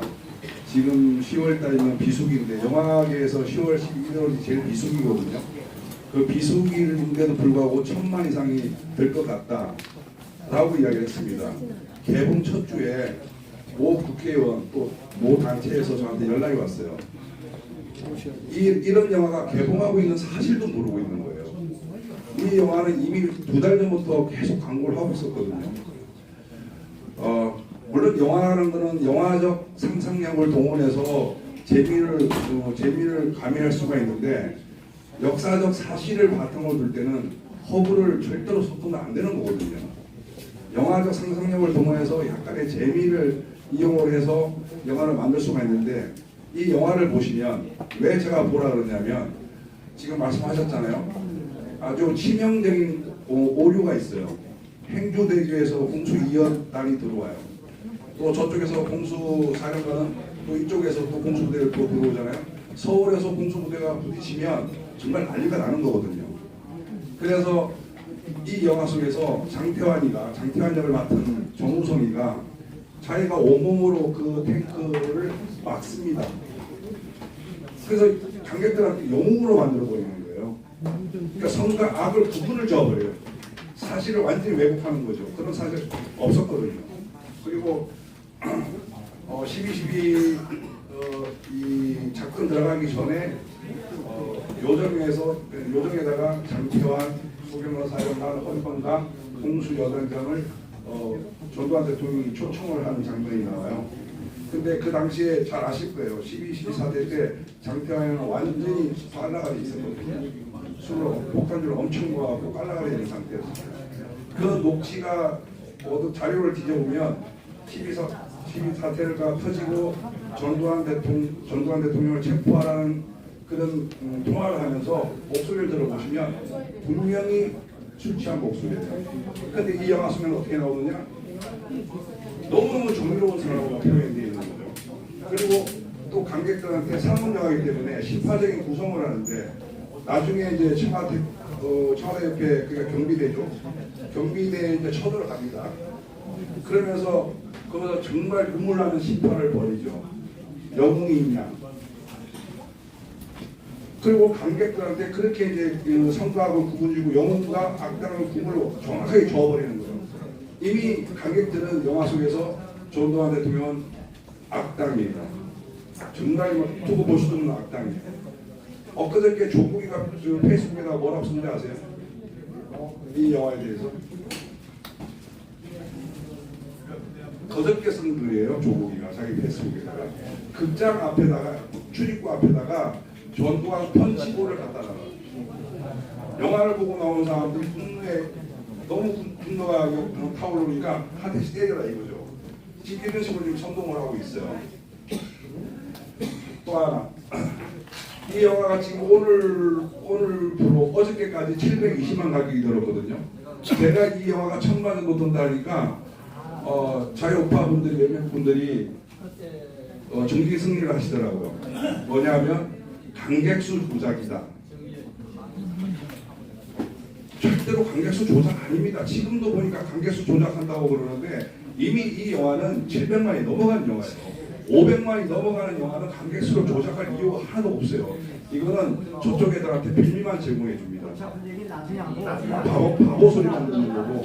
그리고 마침 지금 모 송내 초등학교에서 이 영화를 단체 관람을 시도하려고 하다가 자유파 분들이 항의하고 찾아가서 항의하고 하니까 지금 취소를 했거든요. 근데 지금 서울에서 중학교 대상으로 지금 단체 관람들을 계속 유도하고 있습니다. 그리고 내일하고 모레하고 뭐 가로세로 하고 뭐 대한민국단하고 가서 앞에서 이제 그 항의 집회를 한다 그러는데 이 친구들이 20일 날 지금 극장가가 영화가 별로 없어요. 그러니까 관객들도 볼 영화가 별로 없다 보니까 또 입소문이 너무 잘 돼 있고 첫째 영화를 너무 잘 만들었어요. 정말 상업 영화로서는 최고예요. 제가 영화 보고 깜짝 놀랐어요. 이야 이거 완전 너무너무 실감나고 너무너무 잘 만든 재미적으로. 근데 20일 날 이제 그 노량이라는 이순신 장군 영화 3부작 아시죠? 명랑. 그리고 이제 노량이 20일 날 개봉을 합니다. 노량이 개봉을 하면 관객이 한번 떨어지겠죠. 그래서 얘들이 이제 그때부터 1000만 관객을 채우기 위해서 이제 단체 관람을 이제 유도를 하는 거거든요. 근데 1000만 관객이 올라가면 900만이 본 영화하고 1000만이 본 영화하고는 기록적으로 다릅니다. 올림픽에서 금메달 딴 사람은 기억해도 금메달 딴 사람은 기억 못합니다. 똑같은 이치예요. 1000만 관객이 되면 이 영화는 10년, 20년 계속 플랫폼을 통해서 영화가 방영이 됩니다. 그러면 지금은 나이가 어려서 이 영화를 못 보는 애들이 어린 애들이 10년, 5년, 10년 지나서 TV나 IPTV를 통해서 이 영화를 보게 됩니다. 1000만이라는 그 이슈 하나 갖고 이 영화 1000만짜리 영화네 하면서 보는 거거든요. 그때는 우리가 걔들을 어떻게 가르칠 방법이 없어요. 그래서 이런 역사적인 진실을 가장 해야 되는 게 뭐냐면 관객수 조작이니 뭐니 정신승리하지 마시고 이런 역사적인 팩트를 알리는 게 가장 중요합니다. 그래서 오늘 많이 보신 유튜브 분들이 정말 중요한 거거든요. 쟤들은 다양한 루트를 통해서 다양한 플랫폼을 통해서 영화를 홍보하고 역사적 사실을 왜곡시켜서 여론을 조장하는데 저희는 전혀 그렇지가 않아요. 지금 메이저 유튜브나 대면 또다 거의 다 우파들만 보는 유튜버들이잖아요. 그럼에도 불구하고 이 역사적인 사실 오늘 이 장군님이 말씀하신 그 내용에 대해서 알리는 게 최선의 방법인 거예요. 예, 그렇게 감사합니다. 네, 감사합니다. 지금 우리가 이 서울의 영화 한 편 때문에 그랬거든요. 지금 아니요 질문 안 받습니다. 대응할 수 있는 영화 만들 생각 없으십니까? 12, 12, 자, 우리가 지금요 영화는 우리가 만들 수 없지만은 책은 지금 나와가지고 우리 신유희 장군님이 감사합니다. 군사 관련인가 비택타인가 그 책을 만드셨는데 2년 전입니다. 조금 수정해가지고 다시 만들어야 되는데 지금 주도해서 만들 단체도 없습니다. 그래서 혹시나 우리 유튜브 연합회가 주동을 해서 이걸 좀 책을 만드는데 우리가 응원도 해드리고 후원도 하고 이리 하려고 생각하는데 어떻습니까? 이거는 제가 지금 당분간은 좀 반대하는데 지금 내용을 수정하고 있어요, 내가. 그러고 나서 이제 완전히 수정된 다음에 그때 이게 지금 여기서 안 만들면 내가 그 책을 만드니까 좀 기다려달라 이게. 자, 그리고 오늘 후원에 지금 플래카드 그리고 썸네일을 보시면은 후원사 신청하셨던 분들 좀 도와주세요. 이름만 후원하지 마시고 우리 연합회 보시면은 그 구성원은 있습니다. 그러니까 후원사에 참여 좀 해주십시오. 제가 건의하고 싶은 게 있어요. 건의.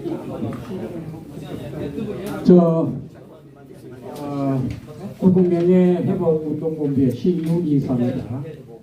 제가 지금 요 영화 상영을 터지면서 지금까지 자료로 계속 지금 우리 올려드려가지고 지금 우리 자유우파는 이제 어떤 진실들을 다 알았습니다.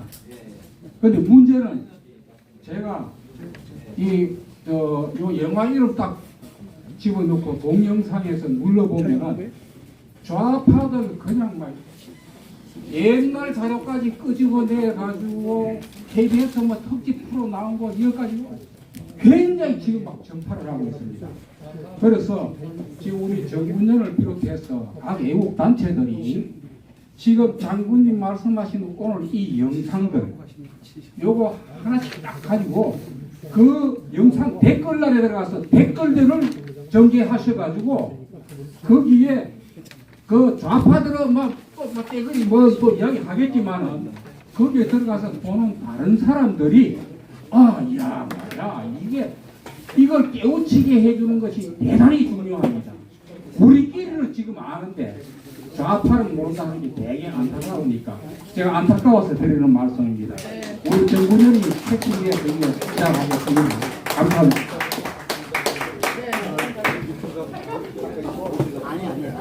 네, 유튜브 협회에다 감사드립니다. 너무 감사드려요. 이렇게 훌륭한 일을 해주셔서요.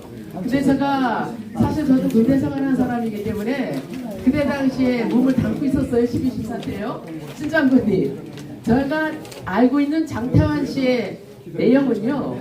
그분이 문에서 총을 맞아가지고 문이 총을 맞아가지고 다쳐샀다는 건데 그 내용이 장태환 씨 거로 비화된 것 같더라고요.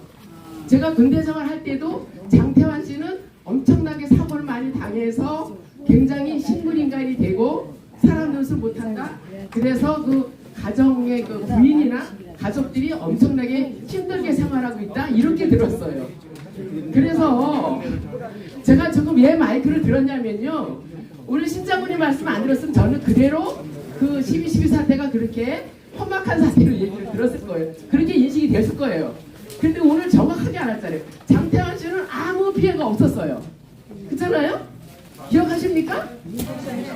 장태환 씨는 아무 피해가 없이 굉장히 지금 잘 살고 계시는데 군대 생활하고 있는 저도 장태환 씨는 엄청나게 사고를 당하고 식물인간이 되고 가족도 엄청나게 고생을 하고 있다. 이렇게 인식이 돼 있었어요. 저는 12.12 사태 때 11.6 사태 때부터 12.12 사태 때 참모차장 공간 앞에 있는 여군 부대, 여군 단 본부에서 근무를 해가면서 내용을 너무 정확히 알았었어요. 그런데 지금 제가 알고 있는 내용이 장태환 씨 내용이 너무 틀린 거예요. 오늘 들어보니까.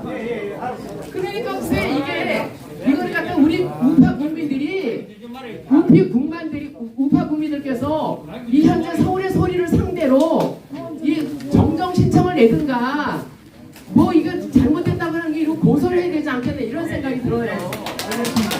자, 유튜브들 가지 마시고 여기 우리 신장군님하고 같이 사진 한번 다 나와서 찍으시고 가세요. 기념입니다. 아주 정확하고 지금 뭐 군더더기 한 마리 없었어요. 군더더기 하나 없었어요. 자, 이거를 입구에 우리 호통이 있는데 소리껏 좀 해주셨으면 감사합니다.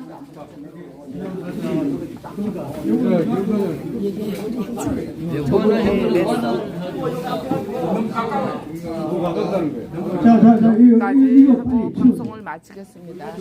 박승구 장군님.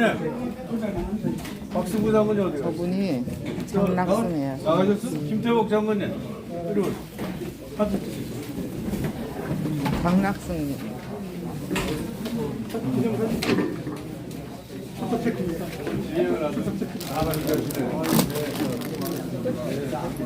이거 아무나 하는 게 아닙니다. 내리기 더 어려워요. 이거 기념사진 찍고 가세요.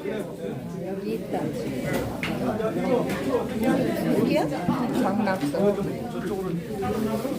책 좀 사세요. 대통령 박정희 대통령 책 좀 사세요.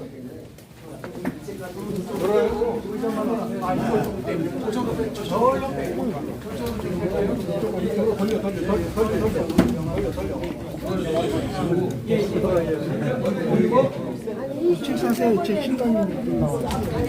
25,000원. 책 좀 사세요.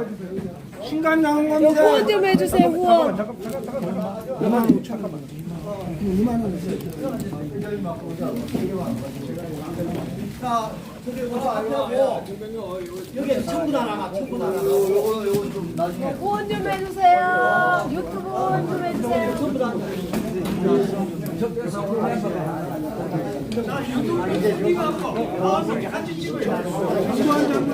전두환 대통령이 앉으셨어요?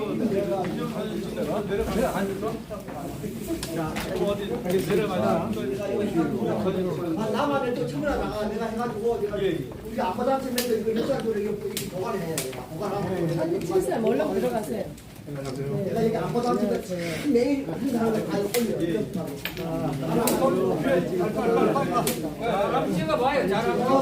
나는 여기 아무데나 혼자 들어가면 되니까 100% 들어가야 돼.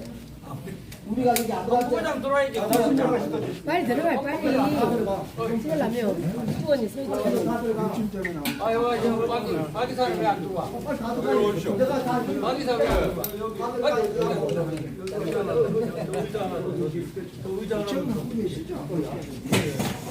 나머지 안 찍을 사람들이요? 빨리 찍어? 다 들어가니까 나만 해도 다 들어가. 찍겠습니다. 여기 뭐 웃어야 돼 아니면 뭐 어떻게? 들어가 필요 없는 거 내고 선배 지금 있는 사람 웃어야 되는 아니야.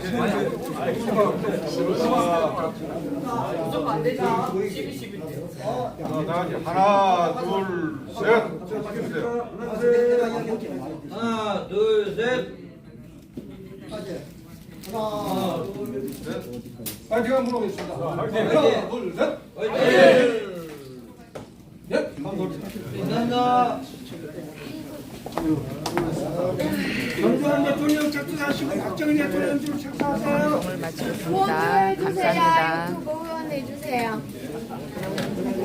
유튜브 후원 해주세요.